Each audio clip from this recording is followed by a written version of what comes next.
আসল ব্যাপারটা এবার আপনাকে বলি। আবার সোফায় বসলেন। আমি একটা সিরাম ইনভেন্ট করেছি, সেটা ঘন্টা কয়েকের জন্যে মানুষের প্রাণ বাঁচিয়ে রাখতে পারে।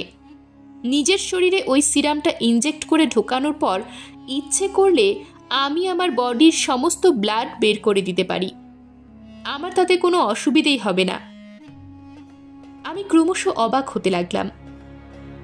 আর গত 2 বছর ধরে আমি ঠিক তাই করে চলেছি। সিরাম নেওয়ার পর বডির সমস্ত ব্লাড বের করে আমি এই রুপোলি ফ্লাস্কে ভরে রাখি। তারপর ফ্লাস্কটাকে একটা থার্মোস্ট্যাটিক বাথে রেখে দিই, যাতে ভেতরকার রক্তের টেম্পারেচারের কোনো রকম হেরফের না হয়।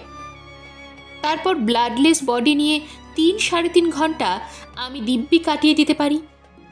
মন প্রাণ খুলে ফুর্তি করি, কারণ আমি জানি যে মানুষের শরীরে 1 ফোঁটা রক্ত নেই তাকে নিয়ে কোনো ভ্যাম্পায়ারের কোনো মাথা ব্যথা নেই। তারপর সময় হয়ে গেলে আমি চটপট ফিরে আসি, আবার রক্ত ভরে নিই শরীরে, নর্মাল হয়ে যাই।